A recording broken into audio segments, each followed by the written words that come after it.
WhatsApp guys, আসসালামু আলাইকুম। সবাই কেমন আছো? আশা করি সবাই ভালো আছো এবং সুস্থ আছো। কুয়াকাটা পার্ট 4 অর্থাৎ কুয়াকাটার শেষ পর্ব নিয়ে চলে আসলাম তোমাদের মাঝে। এই ভিডিওটি আরো অনেক আগেই রিলিজ করার কথা ছিল, কিন্তু আনফরচুনেটলি একটু সমস্যার কারণে আমি ভিডিওটা ছাড়তে একটু দেরি করে ফেললাম, সেই জন্য আন্তরিকভাবে দুঃখিত। চলো বেশি কথা না বাড়িয়ে ভিডিওটি শুরু করা যাক।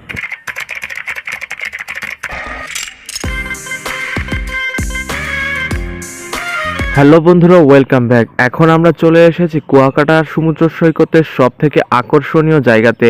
আমাদের এই এক জায়গা থেকে 3টা স্পটের ভিউ খুব সুন্দর আমরা দেখতে পাচ্ছিলাম। বন্ধুরা, এখন আমরা বর্তমানে আছি কুয়াকাটা সমুদ্র সৈকতের খুবই সুন্দরতম একটি স্থানে। আমার পিছনে আপনারা দেখতে পাচ্ছেন, এটা ঝাউবন। এটা খুবই সুন্দর লাগে। এই জায়গাতে প্রচুর পর্যটকরা আসছেন ছবি উঠানোর জন্য, শুধু কারণ নিজের চোখে দেখতে অসাধারণ সুন্দর লাগতেছে। ক্যামেরাতে কতটুকু আপনারা বুঝতে পারতেছেন তা আমি জানি না, তবে খুবই সুন্দর একটি পরিবেশ এই জায়গাতে। আর এই সাইডে আমার ডান পাশে অবস্থান করতেছে 3 নদীর মোহনা। এই পাশে 3 নদী মিলনস্থল বলতে পারেন। 3 নদী 3 দিকে চলে গেছে। আর এই পাশে তার অপোজিটে এই পাশে আছে আবার সুন্দরবন। নদীর ওই পাশে যে দূরের গাছগুলো দেখতে পাচ্ছেন আপনারা, এই গাছগুলো কিন্তু অন্য গাছ নয়, এটা হচ্ছে সুন্দরবন। সুন্দরবন নদী পার হলেই সুন্দরবনের সীমানা শুরু। ওই পাশে খুলনা আর এই পাশে বরিশাল। এটা কুয়াকাটার সীমানা, ওই পাশে সুন্দরবনের সীমানা। এক কথায় এই পরিবেশটা অসাধারণ লাগতেছে আমার কাছে। আর অল্প কিছুক্ষণের ভিতরেই সূর্য অস্ত যাবে ঠিক এই পাশ দিয়েই। তাও আপনারা ভিডিওতে দেখতে পারবেন, আমাদের সঙ্গেই থাকুন। তারপরে আমরা ঝাউবনের কাছে চলে আসলাম দু একটা ছবি ওঠানোর জন্য। ঝাউবনের কাছে এসে দেখি ঝাউবনের ভিতর থেকে কেমন জানি আওয়াজ আসতেছে, সেই জন্য একটু ভিতরে ঢুকে দেখলাম আসলে বিষয়টা কি। চলুন আপনাদেরকেও দেখাই। দেখি হালার পর হালা কই ঢুকছে। কতিরে হাফেজ, এরে সর্বনাশ, ভিতরে যে ম্যারাথন চলতেছে, জামাতে বেশব চলতেছে।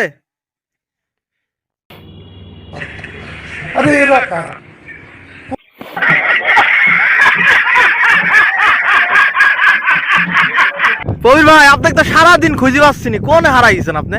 আমি তো ছিলাম তোমাদের মাঝে আছি। এই সৈকত কিরম দেখতেছেন? এই যে সমুদ্র সৈকত অনেক সুন্দর লাগছে, অনেক সুন্দর।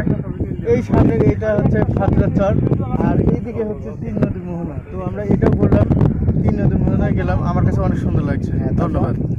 এদিকে সমুদ্র পাড়ে আসলাম, কিন্তু ঝিনুক খুঁটলাম না, তা কেমন করে হয়। হঠাৎ করে মনে পড়ে গেল তাসিফ খানের সেই বিখ্যাত গানের কথা, এই সাগর পাড়ে আইসায় আমার মাতাল মাতাল লাগে। কে বাস আসা আধা ঘন্টা ধরে 30 টাকা খায় বসে আছেন, মানে আশেপাশে বসার জায়গা নাই জন্য মাত্র 30 টাকা খায় এখানে, মানে স্টুলটা দখল করে বসে আছেন। একটা প্ল্যান তো আমি মির্জাফরকে দেখিনি, কিন্তু আমি সাথীকে দেখেছি। এটা তো আমার ডায়লগ, আপনি আমার ডায়লগ আমাকে মাই দিলেন। তাই মির্জা কি মির্জাফরগিরি করছে আপনি? একটা সামান্য পানি খাচ্ছে, পানি খাওয়ালেন। এখানে সাগর ভর্তি পানি, আপনি এই পানি খাচ্ছেন।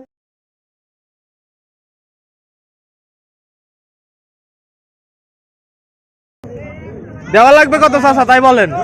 সমান 1000 টাকা লাগবে না? 1000 টাকা একটু বেশি হয়ে গেল না? বেশি রেট কম। এদিকে হঠাৎ করে এগুলা কি মাছ? এক মুরব্বী কাকা সমুদ্র থেকে কিছু মাগুরের টাটকা দাম মাছ দেখা যায়। ধরে নিয়ে এসেছে বিক্রি করার জন্য। এগুলা কি সমুদ্রেরই সব? সব সমুদ্র।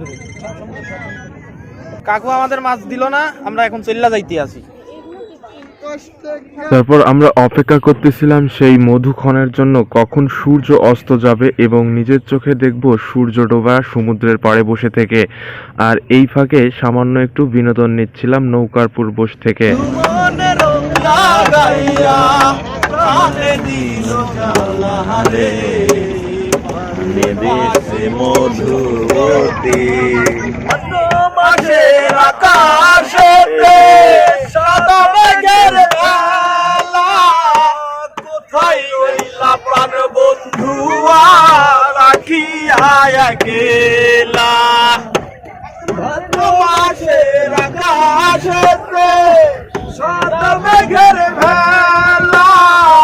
কোথায় রইলা প্রাণ বন্ধু রাখিয়া।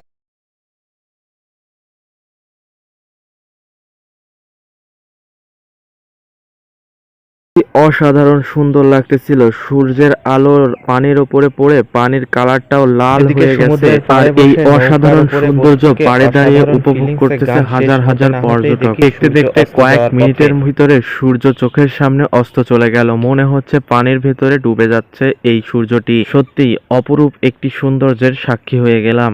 অসাধারণ লাগতেছিল সেই মুহূর্তটা, যেটা ভাষায় প্রকাশ করার মতন নয়।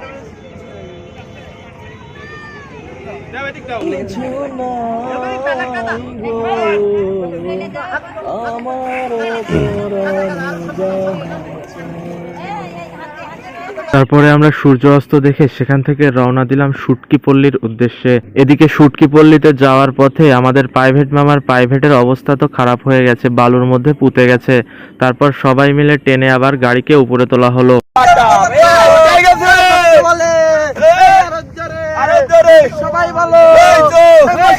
তারপরে আমাদের প্রাইভেট মামার প্রাইভেটকে নিয়ে বালুর ভেতরে উঠতে উঠতে রকেটের গতিতে চলে আসলাম শুটকি বাজারে। শুটকি বাজারে এসে দেখি এক একটা শুটকি আমাদের সাইজের থেকেও বড় বড়।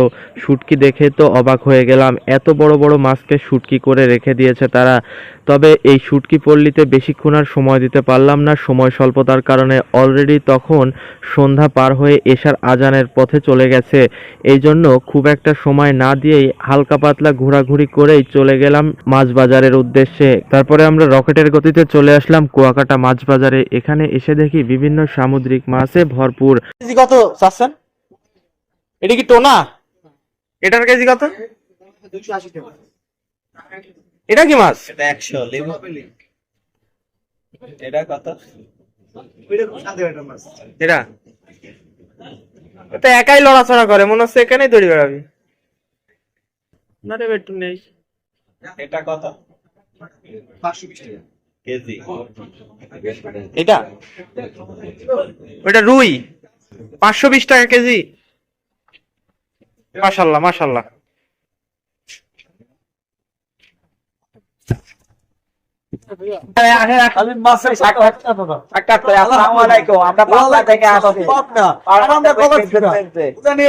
ভারত মেডিকাপুর और हर रात দুপুর 12টা 1 মিনিট।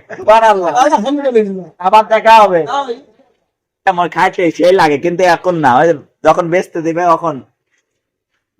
তারপরে আমরা ফিশ ভ্যালি থেকে মাছ নেওয়া শুরু করলাম।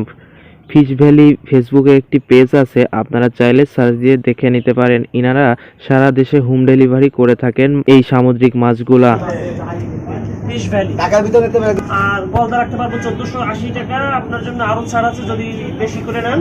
তারপরে আমরা সেই বাজার থেকে বেশ অনেকগুলা মাছ কিনলাম সবাই মিলে। টোনা ফিশ, গলদা, রূপচাঁদা, আরো 3-4 পদের মাছ কেনা হয়েছে, যেগুলোর নাম আমার অজানা, সেজন্য আপনাদেরকে আর জানাতে পারলাম না। তারপরে আমরা এই সব মাছগুলোকে এক জায়গায় করে বরফ দিয়ে একটি বক্স করে নিলাম, যাতে বাড়ি পর্যন্ত ভালোভাবে নিয়ে যাওয়া যায়। বন্ধুরা, আজকের ভিডিওটি এ পর্যন্তই। দেখা হবে পরবর্তী কোনো নতুন ভিডিওতে। সে পর্যন্ত সবাই ভালো থাকবেন, সুস্থ থাকবেন। আসসালামু আলাইকুম।